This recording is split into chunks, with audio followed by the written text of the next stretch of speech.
Hello viewers, स्वागत है आप सभी का मेरे यूट्यूब चैनल स्कूल ट्यूशन गुरुजी में। आज हम बात करेंगे क्लास 9th के साइंस सब्जेक्ट की वर्कशीट के बारे में। वर्कशीट 19 है, ये 17 अगस्त को जारी की गई है। यहाँ स्टूडेंट अपना नाम लिखेंगे और यहाँ पे अपने क्लास टीचर का नाम। आइए बात करते हैं आज के टॉपिक के बारे में।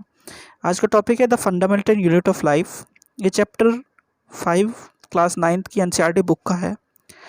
तो सबसे पहले जो बात दी गई है इसमें, आइए देख लेते हैं क्या दी गई है। जिज्ञासा दीदी आगे क्या कहती है वो, when we observe onion peel slide under a microscope we have see small rectangular cells are all organisms also made up of cell.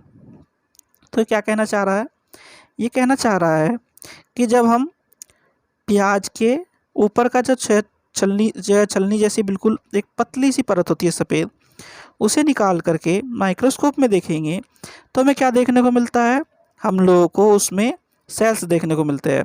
आइए एक बार देख लेते हैं इसे कि जो चैप्टर है आपका, जो चैप्टर है यानी कि चैप्टर 5 एनसीईआरटी बुक है, ये बुक का चैप्टर है आपका।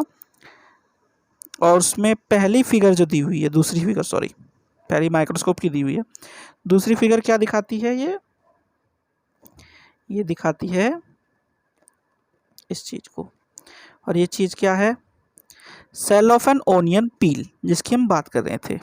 सेल ऑफ ओनियन पील में क्या दिखाया गया है, न्यूक्लियस और सेल।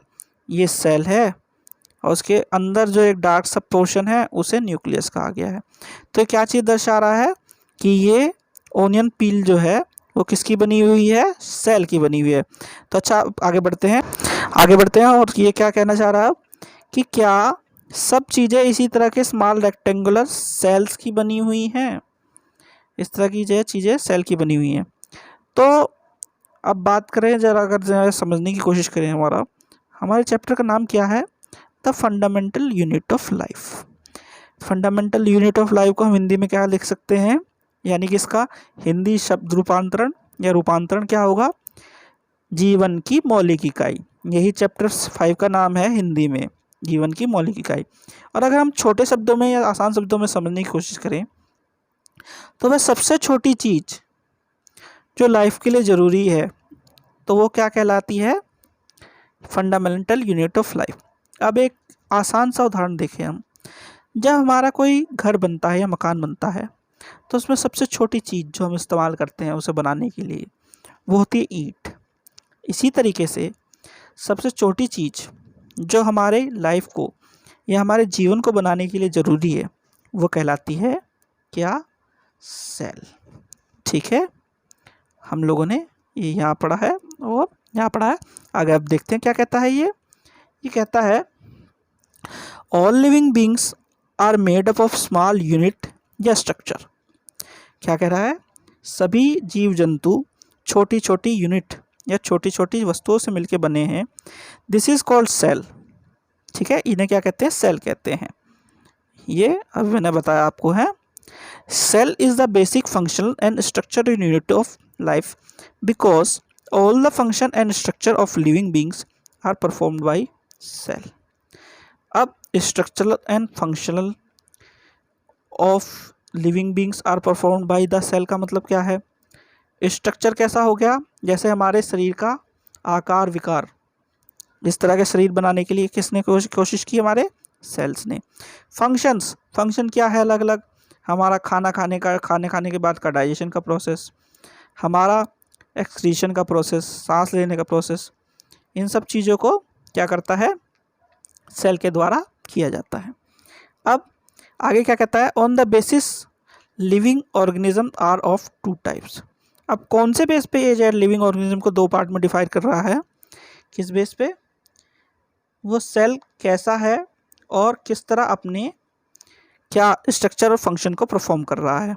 अब सबसे पहले बात करता है ये यूनिसेलुलर ऑर्गेनिज्म की। यूनिसेलुलर ऑर्गेनिज्म कैसे होते हैं, सिंगल सेल ऑर्गेनिज्म होते हैं ये कैसे होते हैं, अमीबा, बैक्टीरिया या पैरामीशियम, ये सिंगल सेल होते हैं।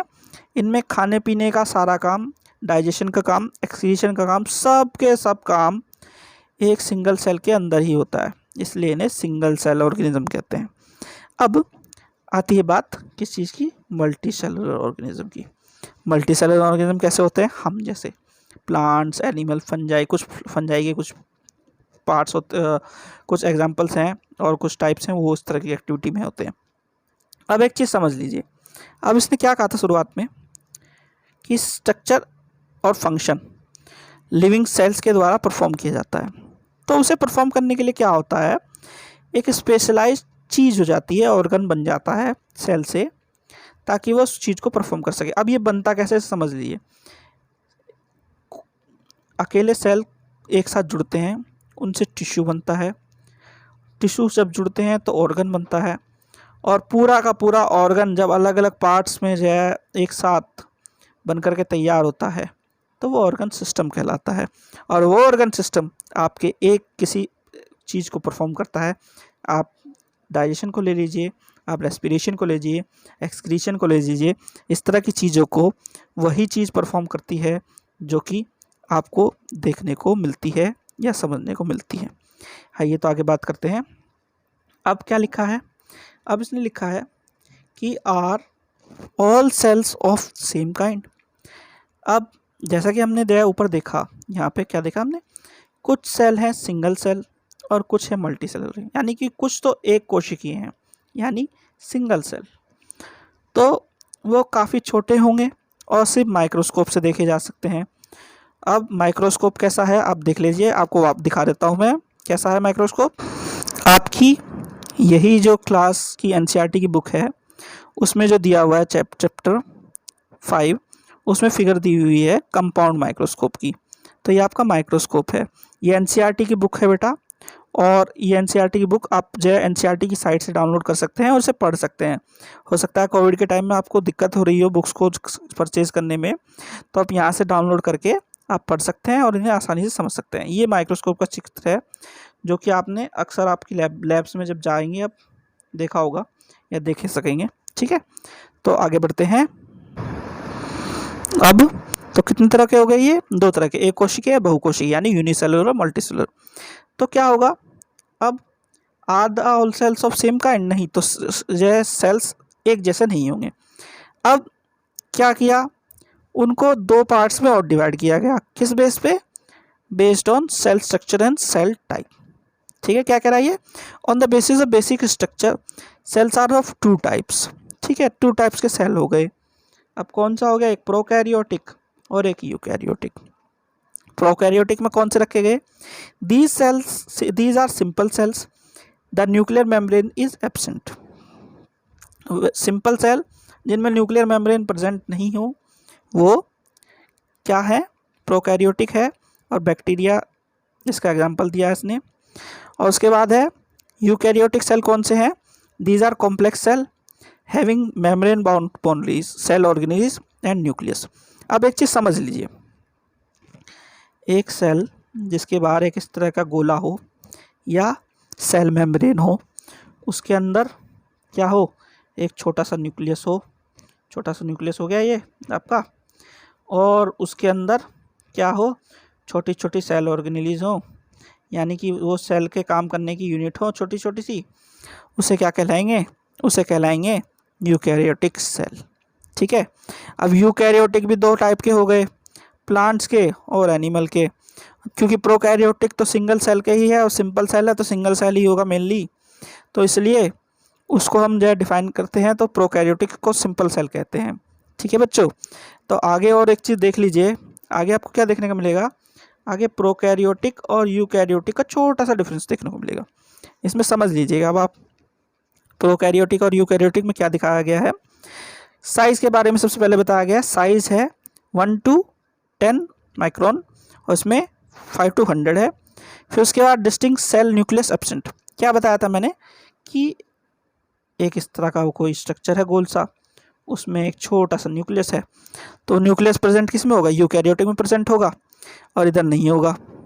ठीक है, इधर न्यूक्लियस प्रेजेंट होगा, इधर न्यूक्लियस प्रेजेंट होगा।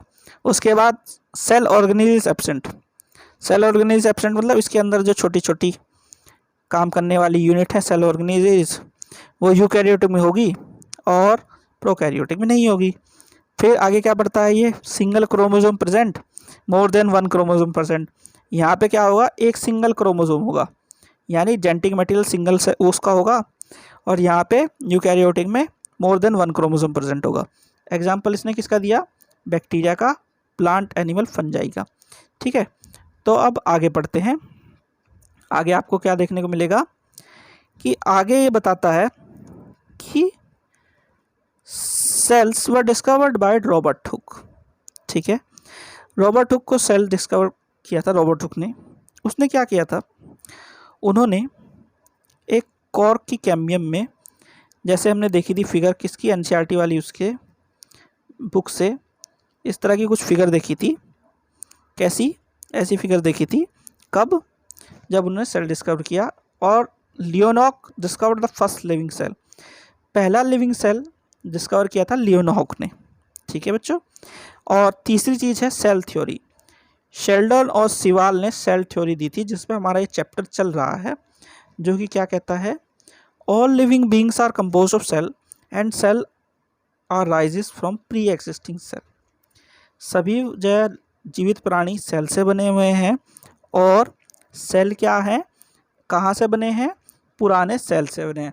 एक चीज़ ध्यान दे लीजिएगा, यहाँ पे भी कंपाउंड आप माइक्रोस्कोप की जो आपकी फिगर दी हुई है, वो मैंने आपको इसलिए दिखाई थी ताकि कोविड के समय में अगर आप जो आपको बुक्स अवेलेबल नहीं है, तो आप एनसीईआरटी की वेबसाइट से जा करके उस बुक्स को डाउनलोड करें, और वो एनसीईआरटी फ्री ऑफ कॉस्ट देता है आपको, आपके लिए अवेलेबल है, ताकि आप इधर उधर से कोई उल्टी सीधी बुक ना खरीदें और प्रिस्क्राइब्ड बुक को पढ़ सकें।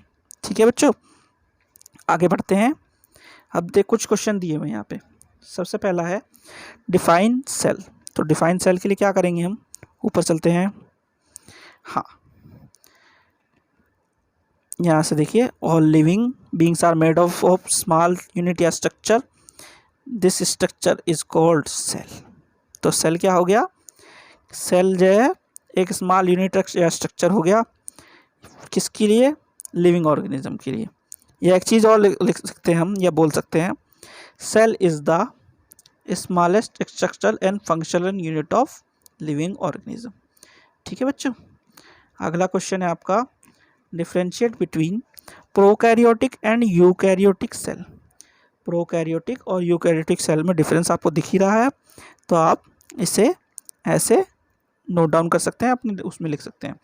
तीसरा है हु डिस्कवर्ड सेल फर्स्ट। तो अब इसने दो चीज़ों में से एक चीज़ ध्यान दे लेना, यहाँ पे दिया है cells were first discovered by Robert Hooke. दूसरी चीज़ क्या दी गई है, Leeuwenhoek discovered the first living cell. तो इसने पूछा क्या है, who discovered the cell first, तो आंसर होगा ये, cells were first discovered by Robert Hooke. अगर ये पूछता, क्या पूछता कि who discovered the first living cell, तो आंसर होता लियोनॉक। तो यहाँ पे इसने पूछा क्या है, who discovered the cell first, तो आंसर हो गया क्या आपका, ये वाला, cell were first discovered by Robert hook.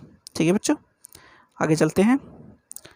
अगला है what are unicellular multicellular organism, explain with suitable example. Multicellular और यूनिसेलुलर ऑर्गेनिज्म के लिए आप ये देख सकते हैं, और इसे एग्जांपल से के द्वारा समझा सकते हैं, और फर्दर आप एनसीईआरटी से आपकी अच्छे से इसे पढ़ सकते हैं। ठीक है बच्चों, आशा करता हूँ आपको वीडियो अच्छी लगेगी। Thank you.